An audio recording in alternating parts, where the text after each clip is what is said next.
Je suis une nouvelle recrue dans la police d'une petite ville en Pennsylvanie, actuellement bloquée en service de nuit.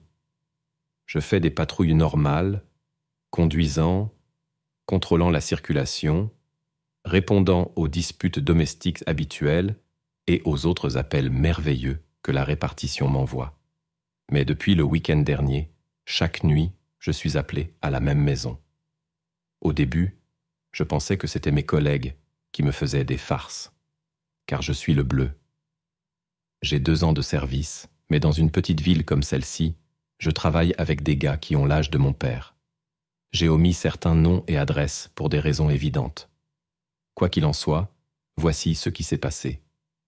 Dans la nuit de vendredi à samedi, vers 2 heures du matin, en gros, c'était samedi matin, la répartition annonce.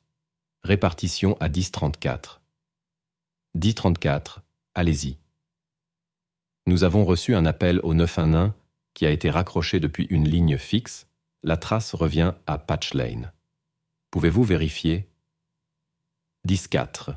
En route. Je me mets immédiatement en route vers l'adresse, qui est à environ 6 miles de distance, mais c'est une zone assez rurale, donc j'y arrive en moins de 10 minutes. Je tourne à droite sur le chemin de gravier, et après environ 7 secondes, je vois la maison devant moi sur la droite.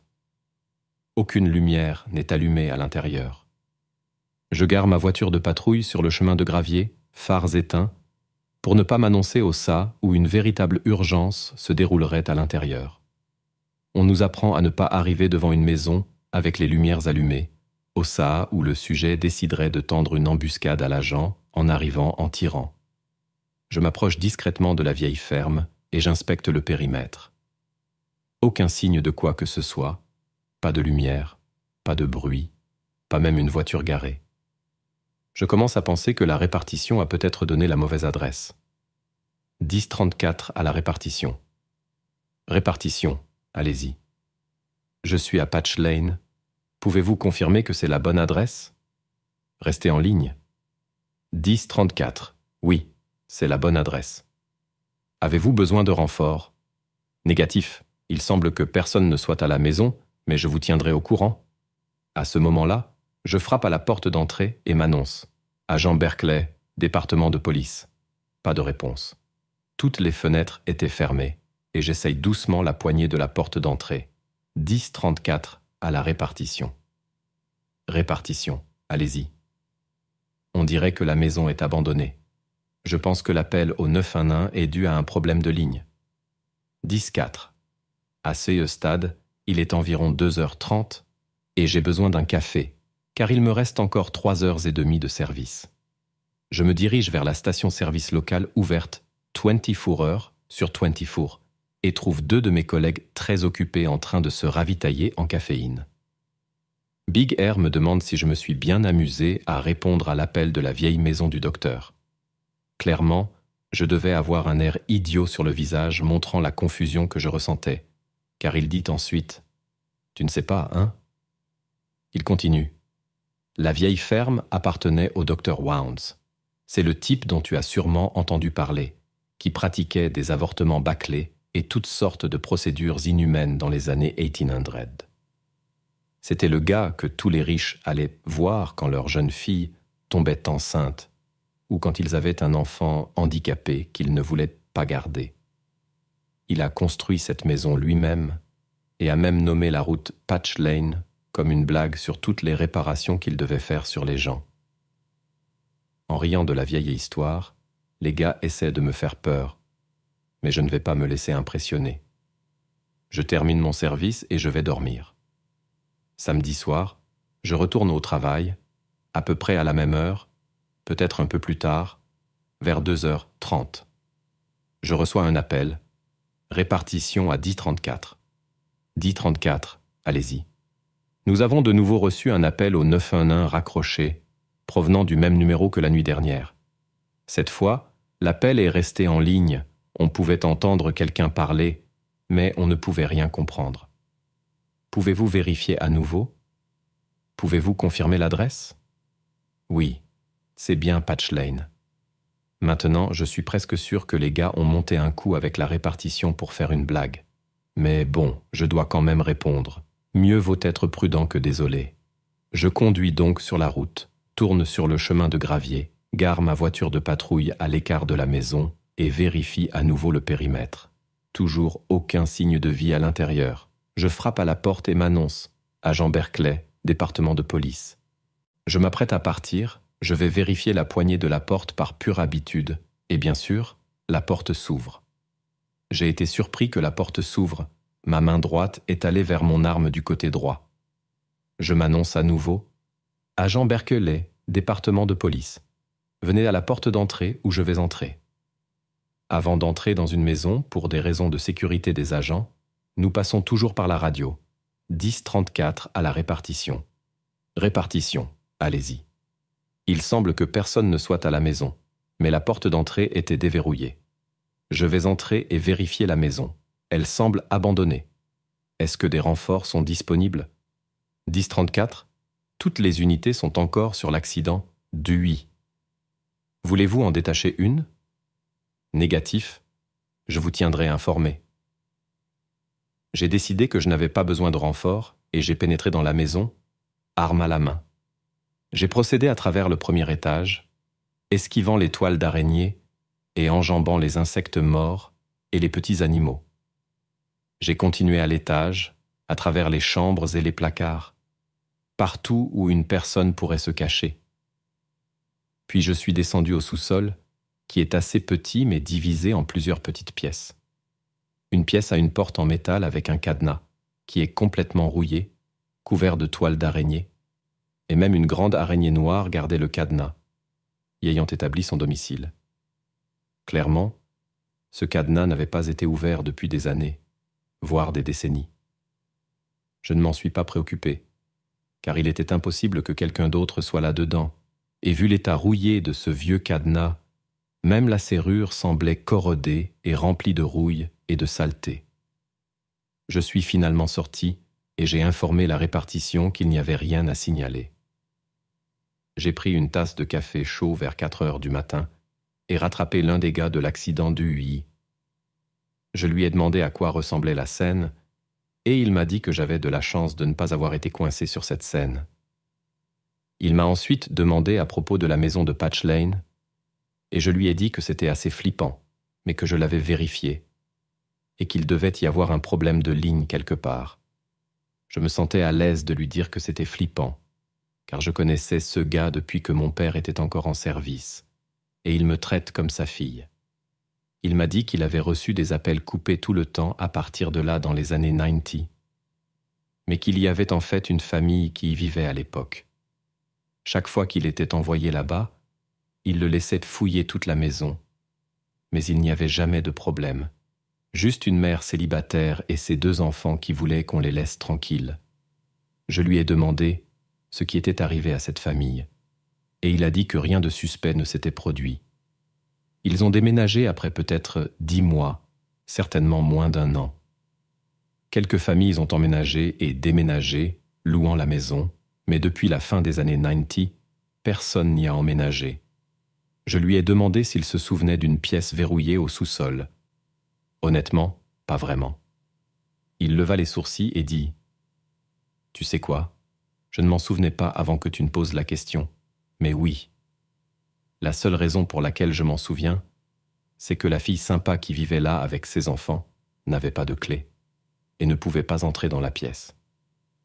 Elle m'a demandé si je connaissais un serrurier, mais je lui ai dit que je ne connaissais personne.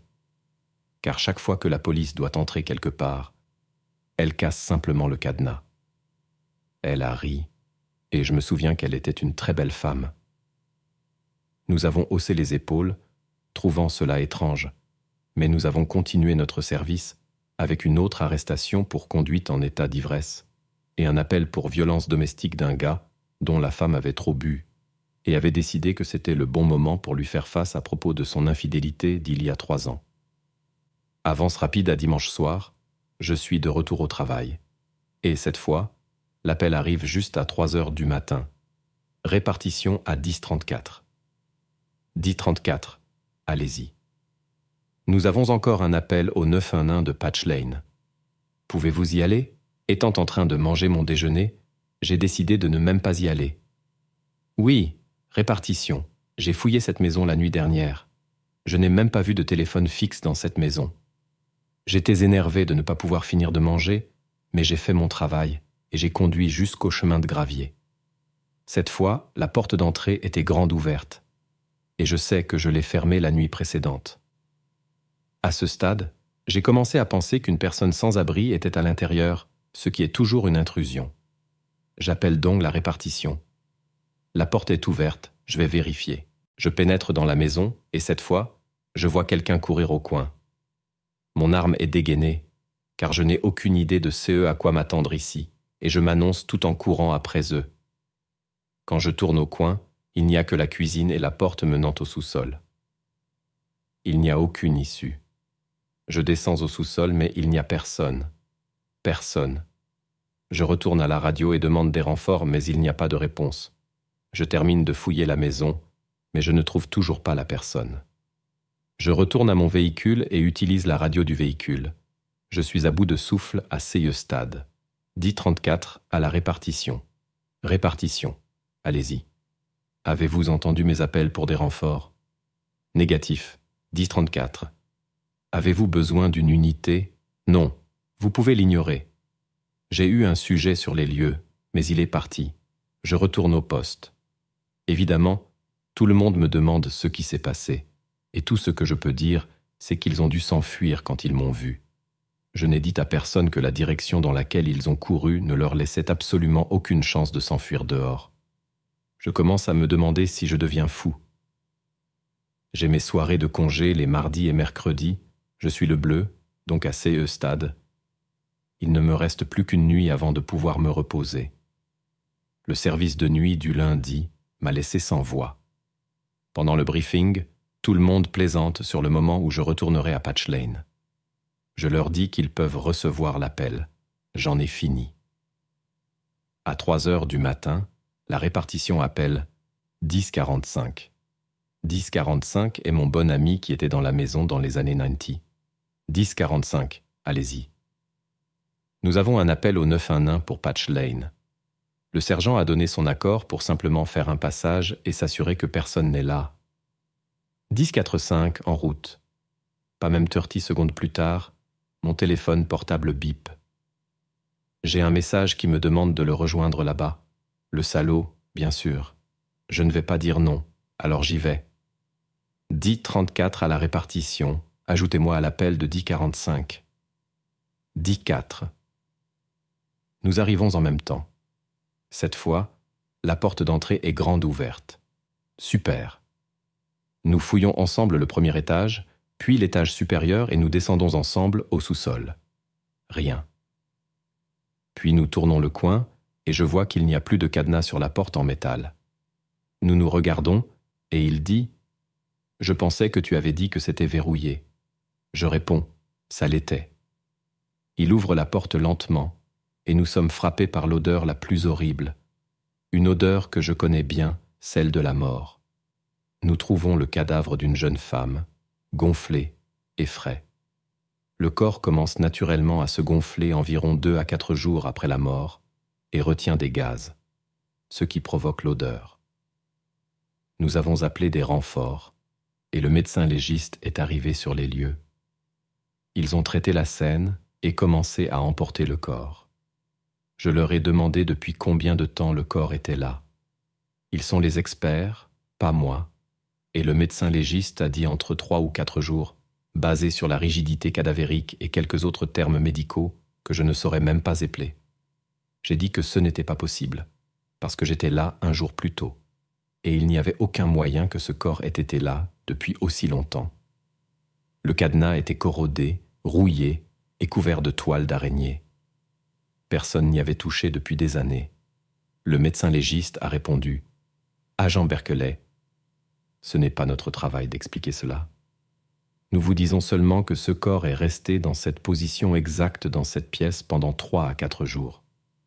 Demain sera ma première nuit de retour, et je ne sais pas à quoi m'attendre. Mise à jour, jeudi 9 août 2018. Je me suis réveillé ce matin avec une sonnerie assourdissante venant de ma table de chevet. J'ai frappé mon réveil, mais le bruit ne s'est pas arrêté. J'ai finalement réalisé, à moitié éveillé, que c'était mon téléphone qui sonnait. J'ai répondu « Allô ? Berkeley, réveille-toi, le chef veut te voir immédiatement. » Le sergent Oakley n'était pas la voix que je voulais entendre. Il était 7 heures du matin et mon vieil homme était déjà sorti du lit. Je me suis préparé pour me rendre au poste, sachant que ce n'était jamais bon signe quand le chef Fox veut te voir dans son bureau immédiatement. Vers 19 heures, j'entre au poste en uniforme et je me dirige vers le bureau du chef Fox. Je frappe à sa porte ouverte et passe ma tête dans l'embrasure. Le chef dit « Berkeley, entre et ferme la porte. » Je ferme la porte et je m'assois. « Eh bien, Berkeley, tu ne devrais pas être surpris de savoir pourquoi tu es ici. Tu as été envoyé à la même foutue maison 4 nuits de suite et tu as découvert un cadavre la 4e nuit, et ce cadavre était là pendant au moins 2 des nuits précédentes. Tu as vraiment foutu le bordel, Berkeley. Maintenant, j'ai des tonnes de paperasse et tu dois répondre à quelques questions. Qu'est-ce que c'est que ce bordel ? Comment pouvait-il me rejeter la faute ? J'ai fait mon travail, j'ai suivi le protocole, j'ai appliqué ma formation et j'ai fouillé la maison comme on me l'avait appris. D'accord, chef. Quelles questions avez-vous ? Explique-moi ta première nuit. As-tu vérifié les fenêtres, les portes ? Oui, j'ai vérifié les fenêtres. Elles étaient toutes sécurisées et la porte d'entrée était verrouillée. Il n'y avait pas d'autre porte, à part la porte d'entrée. C'est une très vieille et petite ferme. D'accord. Et la deuxième nuit ? Fenêtres et portes ? Chef, j'ai vérifié les fenêtres et les portes comme indiqué dans mon rapport. La deuxième nuit, la porte était déverrouillée. J'ai suivi le protocole et je suis entré dans la maison. Et pourquoi n'as-tu pas vérifié la pièce au sous-sol ? Eh bien, selon l'affaire Mary Lane contre Bowie, j'ai effectué une fouille personnelle de la maison pour vérifier la présence de personnes sur les lieux, car la propriété semblait abandonnée. J'ai regardé dans tous les endroits où une personne pourrait potentiellement se cacher. Quand je suis arrivé à cette pièce, j'ai vu que le cadenas était rouillé et corrodé et couvert de toiles d'araignée. Il n'y avait aucun moyen que quelqu'un puisse s'y être caché et se soit enfermé. Je ne recherchais pas un crime ou des substances illégales, je ne pouvais légalement chercher que des personnes dans cette résidence. Je connais la foutue loi, Berkeley. As-tu essayé d'ouvrir le cadenas ? Non. Je pouvais voir qu'il ne s'ouvrirait pas. As-tu pensé à appeler un de tes collègues masculins pour essayer d'ouvrir le cadenas ? Chef, la raison pour laquelle je n'ai pas essayé de l'ouvrir n'était pas parce que je pensais être trop faible. Je n'ai pas essayé de l'ouvrir parce que je pouvais voir qu'il n'avait pas été touché depuis des décennies. Grâce à ton expertise en matière de cadenas et de corrosion, toute l'affaire est foutue. Je vais te surveiller de près, Berkeley. Chef Fox, j'ai suivi toutes les procédures de notre département et je suis resté dans les limites de la loi. Si vous pensez que j'ai mal géré ces appels, veuillez me fournir une formation supplémentaire et des procédures pour me guider sur la façon dont j'aurais dû les traiter. Personne n'aime les petits malins, Berkeley. Va commencer ta patrouille.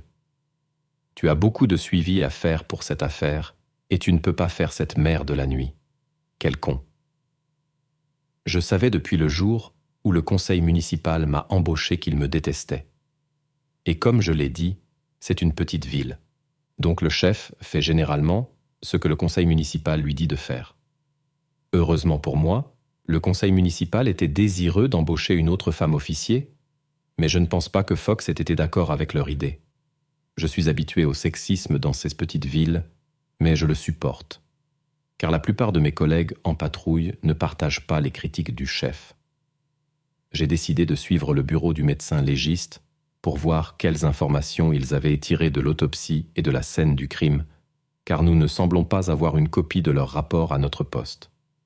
J'ai appelé le médecin légiste en chef. « Bonjour, ici l'agent Berkeley de l'affaire Patch Lane. » « Avez-vous terminé le rapport d'autopsie ? » ?»« Oui, d'accord. Je n'ai pas vu de copie ici au poste. Pouvez-vous l'envoyer ? Je suis assez occupé en CE moment, et en plus, c'est le travail de mon assistant. » »« D'accord. Que diriez-vous si je passais pour le récupérer ? Faites ce que vous voulez. » Le médecin légiste en chef n'était pas exactement enthousiaste à l'idée d'aider, mais j'ai pris les clés de mon véhicule de patrouille et je me suis rendu au laboratoire. L'assistante était une jeune fille qui semblait fraîchement sortie de l'université et m'a accueilli avec un sourire. « Bonjour, agent. Comment puis-je vous aider ?» Je lui ai demandé le rapport du médecin légiste de Patch Lane. Elle a tapé quelques lettres sur son ordinateur, puis a appuyé sur « Imprimer ». Elle m'a tendu un document de 3 pages. Je lui ai demandé « Il n'y en a pas d'autres ?» Elle a répondu « Non, c'est tout ». J'ai trouvé cela étrange, étant donné que la plupart des rapports d'autopsie médicale pour une affaire de meurtre font bien plus de 20 ou 30 pages. Je me suis assise pour examiner le rapport.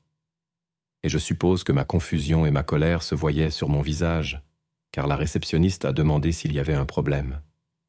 En parcourant le rapport d'autopsie, j'ai vu que pour la couleur des cheveux, qui étaient clairement longs et blonds, ils avaient indiqué brun, et pour la couleur des yeux, ils avaient indiqué indéterminé.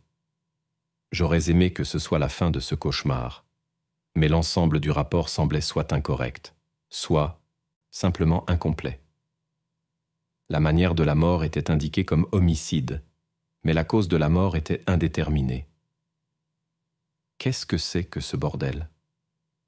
N'est-ce pas leur travail de déterminer la cause de la mort ?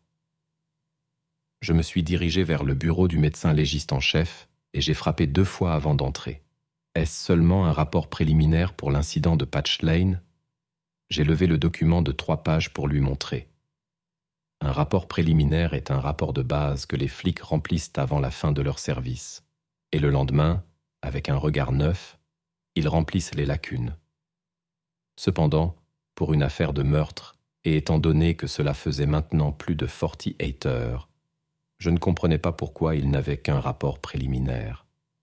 Non, c'est le rapport final, ma chère.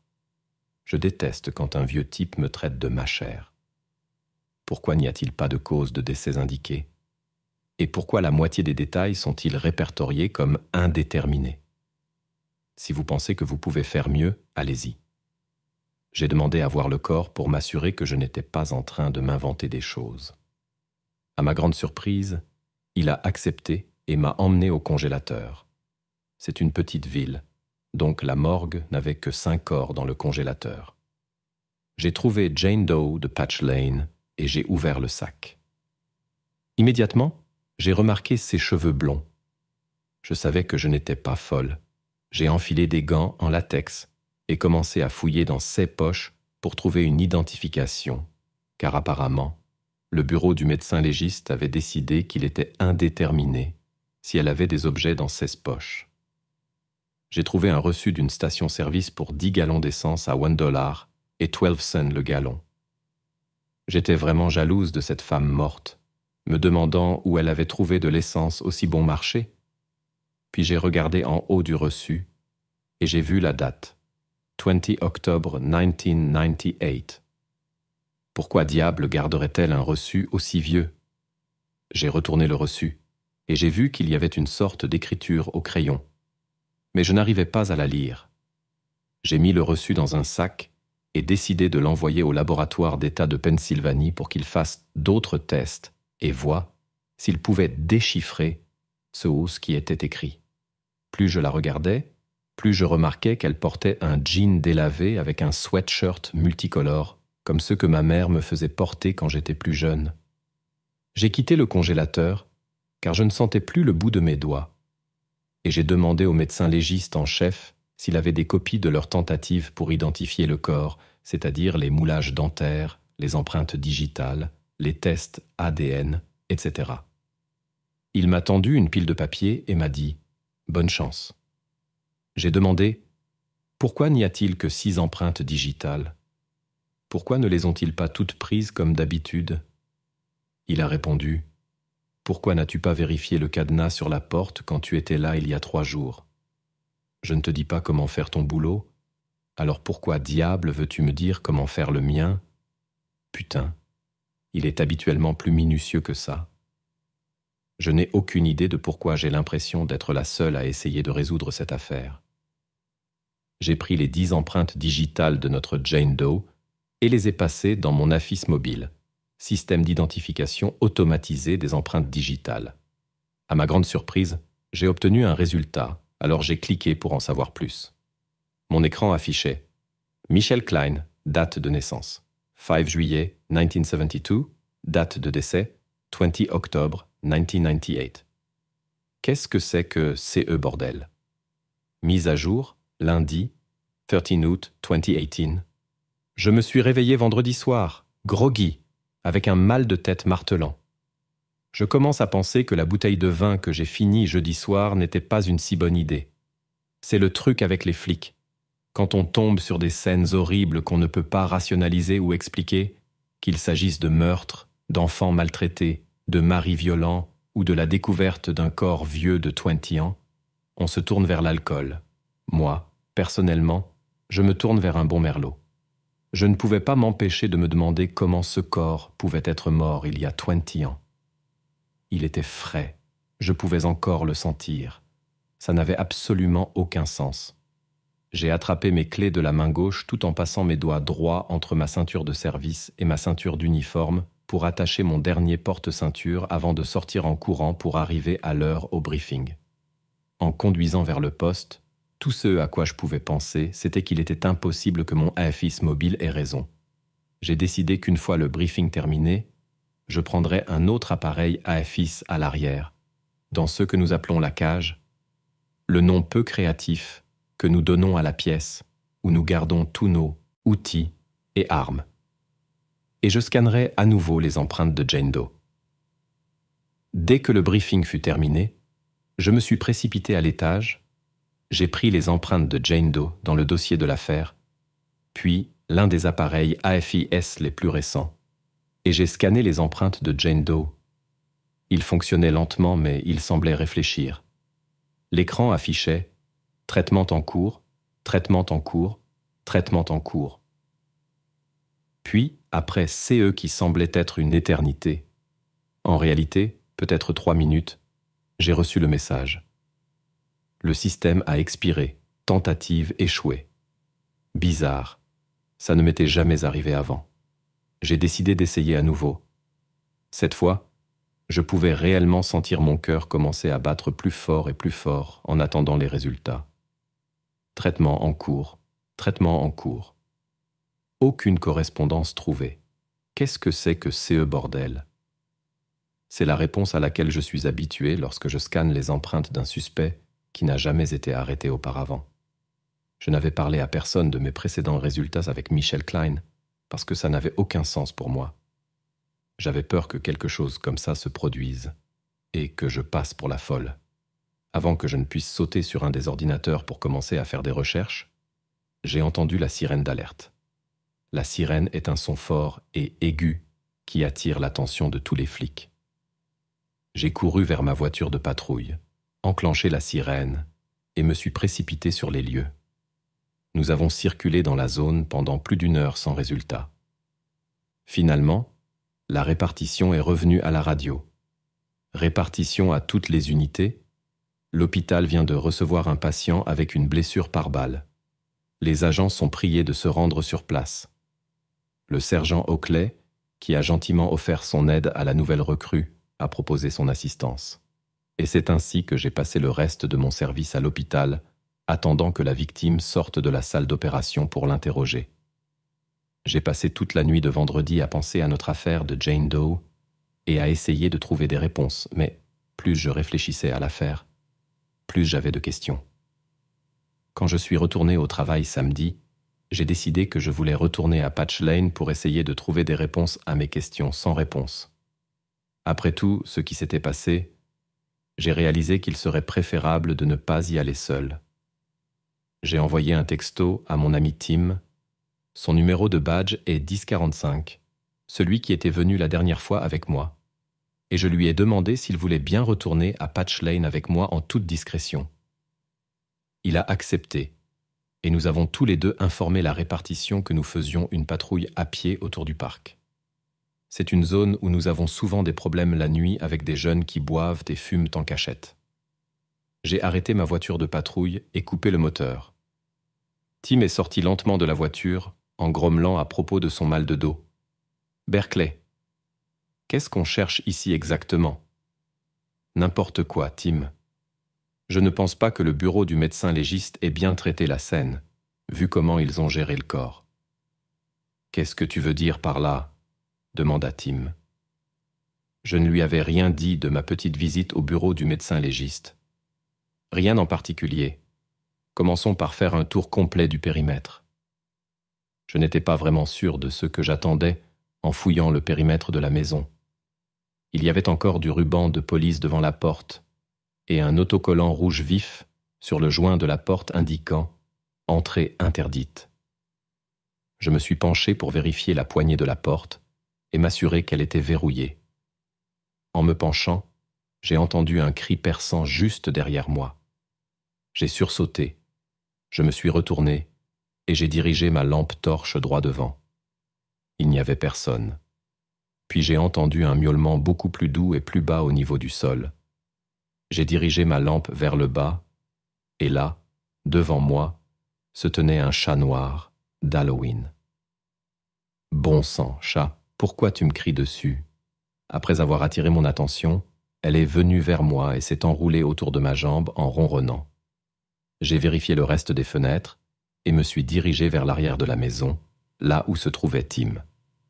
Allait, oui, je l'ai appelé ainsi, m'a suivi et a commencé à miauler frénétiquement à mesure que je m'approchais de l'arrière de la maison. Son miaulement est devenu si fort que j'ai dû lui jeter des crackers de ma poche pour la distraire, et ça a marché. J'ai remarqué une ombre dans la fenêtre de l'étage supérieur, mais je n'ai pas pu voir ce que c'était. J'ai commencé à reculer pour avoir une meilleure vue à travers la fenêtre de l'étage supérieur, tout en dirigeant ma lampe torche vers le haut. Après environ 7 ou 8 pas en arrière, j'ai ressenti quelque chose de dur et de pointu frapper l'arrière de ma cheville, ce qui m'a fait tomber à genoux. Tim a couru vers moi, car cette fois, c'était moi qui criais. Il a dirigé sa lampe torche vers le sol pour s'assurer que tout allait bien. Dieu merci, il n'y avait pas de sang, et je semblais aller bien. Je me suis penché pour voir ce qui m'avait frappé à la cheville, et j'ai senti un morceau de métal rouillé et pointu. C'était une vieille poignée de porte de cave à légumes. Les caves à légumes ne sont pas rares dans ces vieilles fermes. C'était un moyen pour les agriculteurs de stocker leurs récoltes pendant les longs mois d'hiver, à une époque où la réfrigération n'existait pas. « Qu'est-ce que c'est que ça ?» demanda Tim. « C'est la porte de la cave à légumes, » lui répondis-je. « Nous devons voir ce qu'il y a là-dedans. » Nous avons ouvert la porte et j'ai utilisé ma matraque ASP pour enrouler toutes les toiles d'araignée autour et dégager un chemin pour nous. « Berkeley, tu passes la première, » dit Tim. J'ai dirigé ma lampe vers le bas et commencé à descendre marche par marche.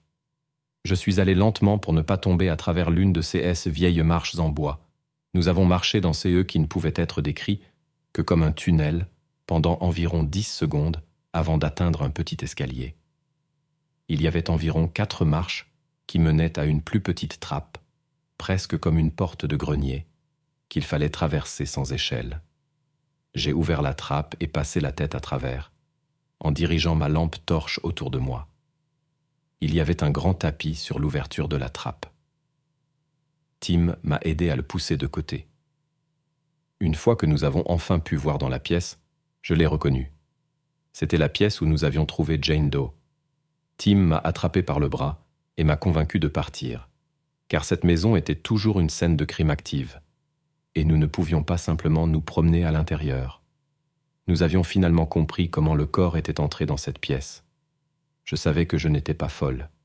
Il n'y avait aucun moyen que quelqu'un ait touché ce cadenas de l'extérieur. Nous avons fait demi-tour et retracé nos pas, en veillant à ne rien déranger en chemin. J'ai essayé de chercher des preuves, mais il faisait trop sombre. C'était un endroit qui devait être examiné à la lumière du jour. Nous sommes retournés à nos voitures de patrouille et avons calmé nos nerfs lors d'une longue pause cigarette, même si je ne suis même pas fumeuse. Je suis rentré chez moi et je me suis effondré de fatigue. Le lendemain, dimanche, je suis retourné au travail. L'une des choses que j'aime le plus dans le fait de travailler le week-end, c'est qu'il n'y a pas de gradé au poste quand j'arrive au travail. Cependant, ce jour-là était différent. Dès que j'ai franchi les portes du poste, j'ai entendu mes collègues parler de certains costumes qui étaient dans le bureau du chef. Le sergent Oakley m'a vu et a immédiatement claqué des doigts pour m'appeler. « Berkeley, viens ici. Le chef a été appelé aujourd'hui en raison d'une visite surprise de certains costumes. Il veut te voir dans son bureau immédiatement. » Je suis monté à l'étage, vers le bureau du chef, un peu surprise que les fédéraux se mêlent de cette affaire. J'ai commencé à me demander si le FBI s'était impliqué à cause d'un potentiel tueur en série. Mes pensées ont rapidement été interrompues par la voix du chef Fox. « Berkeley, entre ici. » Oh, le merveilleux son de sa voix. « Bonjour, chef. Comment puis-je vous aider ?» « Berkeley, les marshals ont été appelés pour aider dans cette affaire. Les marshals américains. Ils poursuivent généralement des fugitifs, donc s'ils pensent que cette affaire est suffisamment urgente. Pense-t-il que notre Jane Doe était une fugitive ? Mes pensées allaient à 100 à l'heure. Le chef Fox m'a ensuite dit que je devais m'asseoir avec eux et répondre à toutes leurs questions. J'ai pris place et leur ai expliqué ma semaine passée, en décrivant les appels au 911 coupé et la découverte du corps. Je n'avais pas l'intention de leur donner des détails sur les empreintes de Michelle Klein ou sur la porte secrète, mais ils m'ont posé une question qui a piqué ma curiosité. « Mademoiselle Berkeley, êtes-vous familière avec le programme de protection des témoins des marshals américains ?» Mise à jour, mardi 14 août 2018. Ma conversation avec les marshals américains m'a laissé sans voix. Il semblait qu'à chaque fois qu'une question trouvait une réponse, 10 autres surgissaient. Notre Jane Doe était dans le programme de protection des témoins. Pourquoi ? Pourquoi risquerait-elle sa vie en revenant ici ? Qui voulait la tuer ? Les marshals américains étaient extrêmement professionnels, bien préparés et semblaient vraiment vouloir aider. Cependant, ils ne voulaient pas divulguer de détails spécifiques sur les raisons pour lesquelles Jane Doe avait été mise dans le programme ou sur les raisons pour lesquelles elle aurait pu être tuée. Ils m'ont cependant dit qu'elle était un témoin clé dans une affaire très médiatisée il y a des années, impliquant l'ATF. Ils ont également admis que Michelle Klein était son vrai nom, mais ils avaient simulé sa mort lors de son entrée dans le programme de protection. Chaque fois que j'ai passé 16 empreintes digitales dans le système AFIS, cela a déclenché une alerte dans leur système. Et c'est ainsi qu'ils se sont retrouvés devant moi avant que je puisse poser la moindre question. Ils m'ont serré la main et m'ont remercié pour mon temps, puis ils ont quitté la pièce avant même que je puisse prononcer un pourquoi. Qui a tué Michelle Klein ? Qui appelait le 911 ? Dans quoi cette pauvre femme s'était-elle fourrée ? Pourquoi avait-elle un reçu dans sa poche datant de 20 ans ? J'ai terminé le reste de ma journée en complétant de la paperasse que j'ai finalement envoyée par fax aux fédéraux. Je suis rentré chez moi tôt lundi matin et j'ai bu 2 verres de vin avant de m'effondrer au lit vers 5 heures du matin. Ne vous méprenez pas. Ce n'est pas que je n'avais pas envie de finir toute la bouteille à nouveau, mais j'étais simplement trop fatigué. Lundi soir, je suis retourné au poste pour le briefing, qui a commencé à 17 heures. Le sergent Oakley a lu et résumé à voix haute les rapports des équipes précédentes avant de nous libérer pour patrouiller. Avant que je puisse terminer de préparer mon véhicule de patrouille, la répartition a appelé. Répartition à 10-34. 10-34, allez-y. 10-34, nous avons reçu un appel d'une personne âgée qui se trouve actuellement chez un voisin. Elle est sous assistance médicale et dépendante de l'oxygène. 16 lignes téléphoniques ne fonctionnent pas et elle demande à parler à un agent. 10-34, en route. Bien qu'il n'y ait pas grand-chose à faire pour un agent dans ce genre de situation, nous sommes obligés de répondre si quelqu'un appelle et demande à voir un agent. J'ai conduit sur la longue route de campagne en direction de l'appelant et je n'ai pas pu m'empêcher de jeter un coup d'œil à droite en passant devant le panneau Patch Lane. Je suis arrivé sur les lieux et j'ai rencontré la dame la plus adorable qui m'a beaucoup rappelé ma propre grand-mère. Elle m'a expliqué qu'elle était allée chez son voisin et avait appelé la compagnie de téléphone à propos de ces lignes défectueuses, mais elle voulait qu'un agent reste avec elle, jusqu'à ce que ces téléphones soient réparés. Comme elle dépendait de l'oxygène et qu'elle avait déjà fait plusieurs chutes chez elle, elle avait utilisé son alarme médicale. Je lui ai dit que je serais heureuse de rester avec elle. Elle vivait dans une vieille ferme, comme beaucoup dans cette région, et avait l'une des plus belles propriétés que j'avais vues depuis longtemps. Son jardin était rempli de fleurs colorées, et il y avait des ornements de pelouse mignons partout. Elle a remarqué que je regardais le jardin et m'a dit « Oh oui, ma fille vient chaque semaine pour m'aider à garder mon jardin si beau. Son mari tond la pelouse pour moi, et elle s'occupe des fleurs. » J'étais choqué de voir la compagnie de téléphone locale arriver sur la route de gravier en moins de 30 minutes après mon arrivée. Je suis sorti pour saluer le technicien et lui expliquer le problème. Il s'est présenté comme Tom et m'a demandé où se trouvait le boîtier de raccordement. À peine avais-je répété la question dans ma tête que j'ai entendu la vieille dame crier depuis le porche, derrière le hangar. J'ai suivi Tom derrière le hangar, à environ 20 mètres de là, et j'ai vu un grand boîtier carré de 3 pieds de haut qui sortait du sol. Tom s'est approché de lui et a sorti des outils de sa ceinture. « Qu'est-ce que c'est ?» ai-je demandé. « Oh, c'est le boîtier qui connecte votre ligne téléphonique ainsi que celle de vos voisins au système téléphonique central. Je vais voir s'il y a un problème avec les câbles qui font les connexions. » Il a essayé d'ouvrir la charnière, mais n'y est pas parvenu. Ces trucs ne sont généralement pas ouverts pendant des mois, voire des années, et ils nécessitent un peu d'amour pour s'ouvrir. Voilà, c'est fait. La face avant s'est ouverte après un peu d'effort.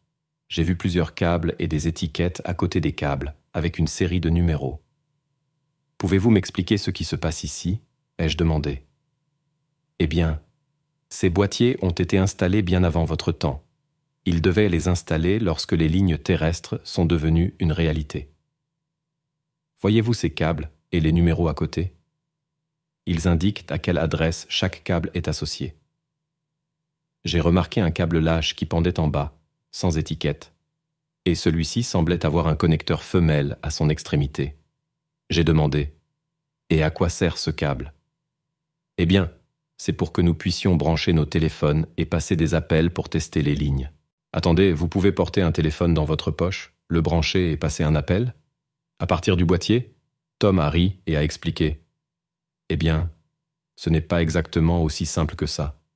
Vous avez besoin d'un certain type de téléphone, mais oui, je suppose que c'est un peu comme ça.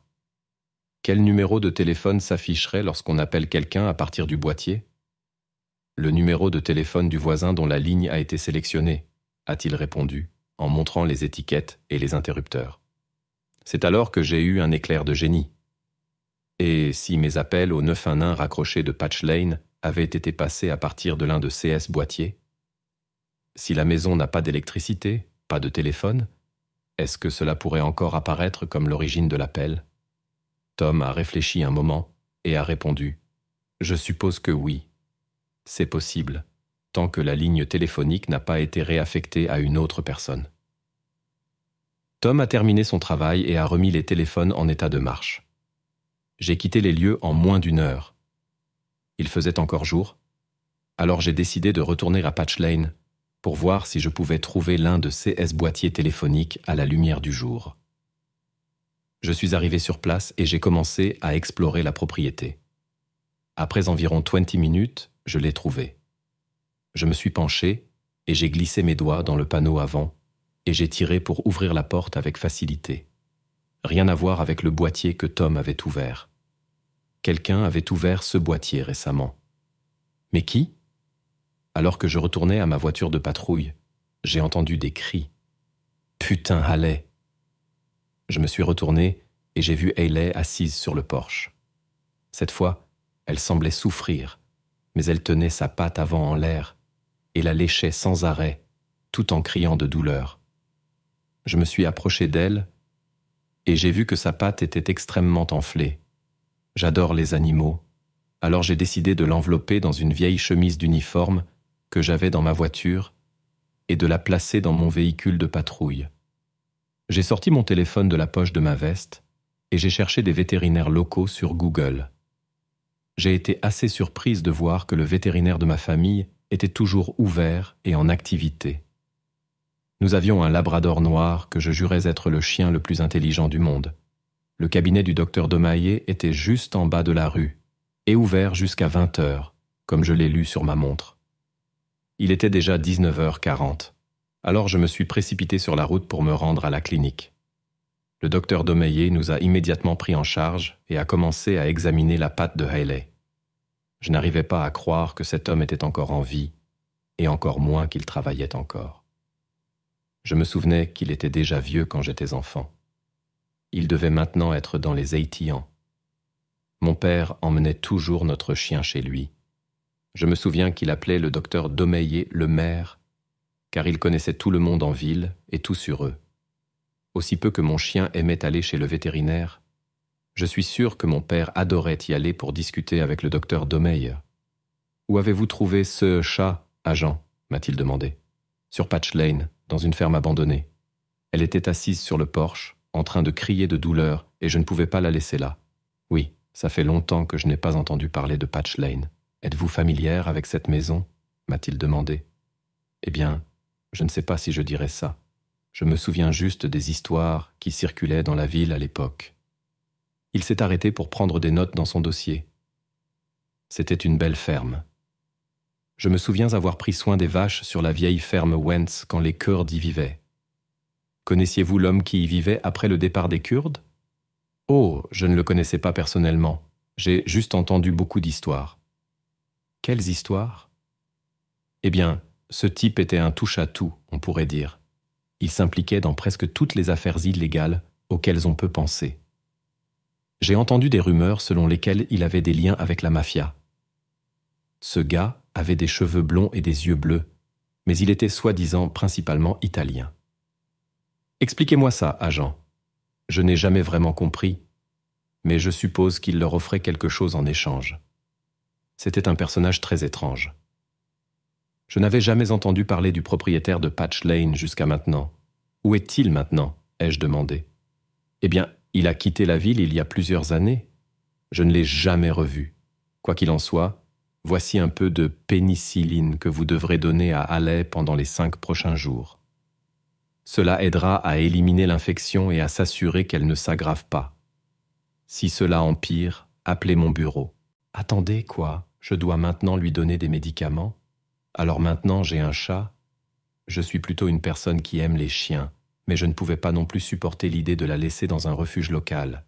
Sur le chemin du retour, je me suis arrêté dans un magasin et j'ai acheté une litière, de la litière pour chat et de la nourriture pour chat. Au moins, les chats demandent moins d'entretien et sont plus indépendants que les chiens. Hayley s'est blottie contre moi pour la nuit, et je dois avouer que c'était la meilleure nuit que j'avais passée depuis 8 mois. Je me suis réveillé mardi matin, et j'ai décidé de faire de cette journée une journée productive, malgré le fait que ce soit mon jour de congé et que je sois épuisé. J'ai commencé à réfléchir à qui pourrait avoir plus d'informations sur Patch Lane et Michelle Klein. Toutes mes pensées revenaient toujours à la même personne, mon père. Il était dans la police dans les années 90, même dans les années 80 et 70. Je me suis rendu chez lui et j'ai garé ma voiture dans son allée. J'ai vu les rosiers en pleine floraison devant sa maison, et cela m'a immédiatement rappelé ma mère. Elle est décédée il y a quelques années, mais chaque fois que je vais chez mon père, je trouve des souvenirs d'elle partout, comme les rosiers qu'elle avait plantés. Je suis entré dans la maison et j'ai été accueilli par une chaleureuse étreinte. Après m'avoir nourri et rempli de son café au secret bien gardé, nous nous sommes assis. « Papa, es-tu déjà allé dans la maison sur Patch Lane ?»« Oh, waouh ! Oui, ça fait de nombreuses années. »« Vraiment ? Pourquoi y étais-tu » L'ATF avait besoin de quelques agents en uniforme pour les aider à rassembler des preuves pour une affaire. Ils avaient attrapé le propriétaire du lieu pour trafic d'armes. Et il avait stocké les armes dans la remise de la ferme. J'ai fait des recherches sur cet endroit pendant plus d'une semaine et je n'ai jamais entendu parler d'une descente de l'ATF. Eh bien, c'était confidentiel. Nous n'avons pas rédigé de rapport de police à ce sujet. Cela a été exclusivement documenté au niveau fédéral et ils étaient très bons pour garder cela hors des médias. Nous n'avions pas de téléphone portable à l'époque, donc c'était beaucoup plus facile de garder cela sous silence. Sais-tu ce qui est arrivé au propriétaire ? Qui était-il ? Son nom était John, Non, Joseph. Oui, Joseph Malheur. C'était similaire à Malheur, mais pas tout à fait. Que lui est-il arrivé? Eh bien, il avait un informateur à l'intérieur du département de police et a eu vent de la descente. Il s'est enfui et je n'ai jamais vraiment eu de nouvelles depuis. J'ai commencé à me demander pourquoi Tim ne m'avait rien dit à ce sujet. Papa, j'ai été envoyé plusieurs fois avec Tim à Patch Lane et il ne m'a rien dit. Sais-tu pourquoi il ne m'en a pas parlé? Eh bien, Tim n'a rejoint le département qu'en 97, peut-être 98. Tout cela s'est passé vers 95, donc environ 2 ans avant son arrivée. Cela m'a un peu rassuré. Je me sentais coupable de remettre en question Tim. Mon père a commencé à me poser des questions sur mes propres appels à Patch Lane.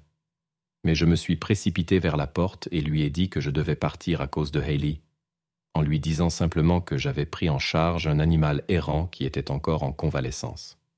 Je n'avais pas encore reçu de nouvelles du laboratoire d'État de Pennsylvanie, alors j'ai appelé pour obtenir une mise à jour sur CE qui était écrit au dos du reçu que j'avais trouvé dans la poche de Michel. La réceptionniste a répondu « Laboratoire de médecine légale de l'État, bonjour. » « Bonjour, ici l'agent Berkeley.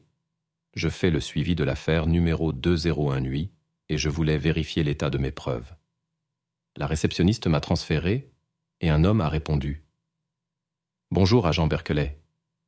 Désolé, nous avons été tellement occupés que je n'ai pas eu l'occasion de vous appeler plus tôt. Nous avons réussi à extraire l'écriture au dos du reçu que vous nous avez fourni. Il est écrit L34, 16 Reels, L8. Qu'est-ce que cela signifie? Je ne peux pas le dire avec certitude, mais à mon avis, cela ressemble définitivement à la combinaison d'un coffre-fort. Mise à jour, mercredi 15 août 2018. Je me suis réveillé tôt mardi matin et j'ai mis de la nourriture dans le bol de Hayley avant de partir précipitamment de chez moi. Ne t'inquiète pas, Hayley, maman reviendra plus tard. Elle a miaulé pour me dire au revoir, s'est frottée contre ma jambe et a trottiné vers le canapé pour se blottir et attendre mon retour. C'était tellement difficile de la laisser maintenant. Elle avait comblé un vide dans mon cœur dont je ne savais même pas qu'il existait. Je me suis rendu chez mon père. Je ne l'avais pas appelé à l'avance, car il habite juste en bas de la rue et je passe souvent le voir. En arrivant, j'ai vu le camion de Tim garé dans l'allée de mon père. J'étais un peu surprise, mais ils sont bons amis. Et aujourd'hui est aussi le jour de congé de Tim. Alors ils ont tendance à se retrouver le mardi ou le mercredi pour fumer un cigare sur la terrasse. J'étais en fait contente que Tim soit là, car j'avais encore quelques questions à lui poser. Mon père m'a accueilli avec son étreinte célèbre, et Tim m'a salué d'un signe de tête et d'un sourire. « Comment ça va? »« Eh, je suis vraiment contente que vous soyez tous les deux là. Je voulais vous poser quelques questions sur Patch Lane. » Tim s'est exclamé « Bon sang, tu vois ça? Ta fille est maintenant obsédée par cette affaire. Elle est bien de la famille, n'est-ce pas? » Mon père a ri. « Oh, je me souviens de ces jours où je devenais obsédé par une affaire. Je dois dire que la retraite me fait du bien. » Je me suis remise dans la conversation. « D'accord, peut-être qu'il y a une raison d'être obsédé. Je viens de parler au laboratoire de médecine légale de l'État et il semble que Michel ait écrit une combinaison de coffre-fort au dos du reçu qu'elle avait dans sa poche. Je pense qu'il y a un coffre-fort quelque part sur Patch Lane qui pourrait me fournir des réponses. » Tim a pris une longue bouffée de son cigare, a retenu la fumée pendant un moment, puis l'a relâchée lentement. « Tu vas me forcer à y retourner, n'est-ce pas? » Je lui ai souri et proposé « Eh bien, je pourrais aussi y aller seul. » Tim a accepté, et mon père a ri en disant « Oui, elle me fait ça aussi, Tim. Bonne chance avec ça. » J'ai ajouté « Tim, je voulais aussi te poser des questions sur les appels au 911 auxquels tu répondais quand tu étais encore novice. Que te souviens-tu du locataire? » Tim a réfléchi un moment et a répondu « Eh bien, elle était certainement une jolie jeune femme. Elle avait 2 très jeunes enfants. Aucun d'entre eux ne pouvait encore parler. Donc je suppose qu'ils avaient moins de 2 ans. Elle avait l'air jeune elle-même. Je suppose qu'elle avait peut-être environ 20 ans, si ce n'est moins. Elle avait ce visage de bébé, tu sais, Quoi qu'il en soit, elle était très prudente à propos de la maison et verrouillait toujours la porte du sous-sol. La plupart des gens détestaient quand la police arrivait, mais elle semblait toujours, je ne sais pas, soulagée. Elle mentionnait à quel point la maison était grande et qu'elle avait toujours l'impression d'être observée. Même les locataires qui sont venus après elle faisaient des commentaires similaires. J'ai toujours attribué ça à l'histoire de la ferme Wentz, tu sais. Y a-t-il une chance que la femme que nous avons trouvée dans le sous-sol soit la même fille qui vivait là? Je ne vois pas pourquoi ça serait le CEAS. J'ai toujours pensé qu'elle avait déménagé ailleurs, car, peu de temps après son départ, un nouveau locataire est arrivé. Je ne sais pas exactement ce qui lui est arrivé. Tu te souviens de son nom? Oh mon Dieu, je suis nul avec les noms. Je n'oublierai jamais son visage, mais les noms, tu sais comment c'est. C'est pourquoi j'écris immédiatement le nom de chaque personne que nous interrogeons. Je ne peux même pas vérifier quelque part, car je n'ai jamais rédigé de rapport pour avoir fouillé la maison. Pourrait-elle s'appeler Michelle Klein? Je me suis tourné vers mon père. Papa, sais-tu quelque chose sur les locataires dans les années 90? Il a regardé nerveusement sa cigarette et en a tiré une courte bouffée. Eh bien, je me souviens que tous les locataires étaient similaires. Que veux-tu dire? Ils se ressemblaient tous. Papa, c'est important. Dis-moi simplement ce que tu essaies de dire. Il a pris une profonde inspiration. Eh bien, les locataires étaient de jeunes femmes attirantes. Elles étaient pour la plupart blondes et venaient de l'extérieur. Le genre de filles avec lesquelles ta mère n'aurait pas aimé que je parle dans un supermarché, si tu vois ce que je veux dire. Attends, tu veux dire qu'elles étaient des prostituées? Non, non. Je veux juste dire qu'elles étaient jeunes, jolies et discrètes, tu comprends? Je ne savais pas quoi faire de cette information, mais j'ai laissé Tim finir son cigare avant de nous rendre au poste. Nous étions en congé ce mardi, mais avec ces nouvelles informations, j'ai demandé à faire des heures supplémentaires pour poursuivre l'enquête, et cela a été accepté. Je me suis rappelé que Tim avait l'habitude d'aller à la plage et de revenir avec de vieilles pièces de monnaie et d'autres objets qu'il trouvait avec son détecteur de métaux. Je lui ai demandé s'il pouvait apporter son détecteur de métaux à Patch Lane pour nous aider à trouver le coffre-fort. Après le briefing, nous sommes immédiatement allés à Patch Lane. La scène du crime étant terminée, nous sommes entrés par la porte d'entrée et avons commencé à chercher dans la chambre principale tout panneau de plancher lâche où un coffre-fort pourrait être caché. Nous n'avons rien trouvé. Nous avons décidé de fouiller le sous-sol avant de vérifier le reste de la maison. Nous nous sommes dirigés vers la pièce où nous avions trouvé le corps de Michelle. Certaines scènes ne s'oublient tout simplement pas, et celle-ci en fait partie. Son corps était violet et gonflé, presque méconnaissable en tant qu'humain. La seule façon dont j'ai pu l'identifier comme une jeune femme était grâce à ses longs cheveux blonds et aux vêtements qu'elle portait. Tim a passé son détecteur de métaux le long du mur de ciment, et nous avons entendu un signal métallique. Tim a continué à déplacer le détecteur vers la gauche. Nous nous sommes regardés un moment avant qu'il ne laisse tomber le détecteur et que nous commencions à tâtonner le mur. Je ne sais pas ce que nous cherchions, mais nous avons continué à explorer le mur, et en appuyant sur le mur, un bloc a bougé. J'ai sorti mon couteau de ma poche, et Tim a sorti le sien. Nous avons inséré les lames dans la brique de ciment et l'avons doucement soulevé du mur. Derrière se trouvait le coffre-fort. C'était un coffre-fort à cadran à l'ancienne, comme celui que j'avais utilisé dans mon casier au lycée. En me basant sur ma mémoire, j'ai tourné le cadran en le ramenant à 0 avant d'essayer la combinaison. J'ai tourné le cadran vers la gauche en m'arrêtant à 34. Puis je l'ai tourné 2 fois vers la droite en m'arrêtant à 16, puis je l'ai tourné de nouveau vers la gauche et je me suis arrêté à 8. J'étais sur le point d'ouvrir la porte. Les yeux de Tim et les miens étaient fixés sur le coffre-fort, puis nous avons entendu un autre clic. Mais ce n'était pas le clic d'un coffre-fort qui s'ouvre.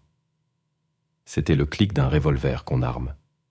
Je me suis retourné et j'ai vu le canon d'une arme pointé sur moi. Eh bien, vous les flics ne pouvez tout simplement pas vous tenir loin de ma maison, hein? Il avait les cheveux blonds, mais les gris prenaient le dessus, et des yeux bleus perçants. Vous êtes aussi mauvais que cette salope qui ne pouvait pas garder sa bouche fermée. Vous savez, je l'ai laissée vivre ici parce qu'elle avait l'air mignonne et idiote. La curiosité est ce qui l'a tuée, tout comme je vais vous tuer, vous deux. Le problème avec une arme à feu, c'est que peu importe à quelle vitesse je peux dégainer mon arme, il pourra tirer plus vite. Mais il y a d'autres options. J'ai commencé à marcher lentement vers notre assassin, les mains en l'air, au niveau de mes épaules, et j'ai demandé « Tu es Joseph, n'est-ce pas ?»« Ouais, tu es morte », a-t-il dit en terminant sa phrase. Mon nez était presque collé au canon de son arme quand j'ai attrapé le canon et l'ai tordu vers la droite, effectuant un cercle complet de 360 degrés. J'ai entendu son doigt se briser lorsqu'il s'est emmêlé dans la détente et s'est cassé. J'ai pointé l'arme droit sur lui. « Allonge-toi au sol !» Il a lentement levé les mains en l'air, s'est agenouillé sur son genou droit, puis sur le gauche. Tim s'est précipité derrière Joseph et lui a passé les menottes. Une fois la scène sous contrôle, nous avons appelé des renforts. Lorsque les autres agents sont arrivés, les costumes sont également apparus. Les 2 costumes de plus tôt dans la semaine sont arrivés, et Tim et moi leur avons raconté les événements de la soirée. C'est à ce moment-là que j'ai réalisé que je n'avais toujours pas vu ce qu'il y avait dans le coffre-fort. Je me suis dirigé vers celui-ci et j'ai ouvert la porte. J'ai attrapé une poignée de papiers et les ai tirés dehors. C'étaient des photographies et Tim a immédiatement dit « C'est elle, c'était la fille ». Comme je l'ai dit, je n'oublie jamais un visage, seulement les noms. Les costumes l'ont regardé et ont dit « C'est Michelle Klein, notre témoin et notre victime ». J'ai pris une profonde inspiration et l'ai relâchée avec un long soupir. « Pouvez-vous maintenant nous expliquer ce qui s'est passé ici ?» Les costumes se sont regardés et le plus âgé a hoché la tête. « D'accord. Monsieur Joseph Mahler ici était impliqué dans des affaires assez lourdes, principalement le trafic d'armes illégales qu'il vendait à des grands noms, y compris la mafia. L'ATF pensait avoir tout saisi lors de leur raid il y a quelques années. Mais il y a tellement de passages secrets, de tunnels et de caves à légumes cachés dans la propriété et sur le terrain qu'il les déplaçait toujours à un nouvel endroit. Fais-nous confiance. Si tu savais combien de tunnels et de passages secrets courent littéralement sous tes pieds, tu en ferais des cauchemars pendant des années. » Le costume a pris une gorgée de son café et a continué. Il utilisait les locataires comme couverture et ciblait ceux qui ne posaient pas de questions et acceptaient d'envoyer des chèques au nom de cash à une boîte postale comme loyer mensuel. Ce qu'il n'avait pas prévu, c'est que Michelle Klein commencerait à poser des questions et à fouiller dans cette maison. Elle est tombée sur l'une de SS Caves à légumes où il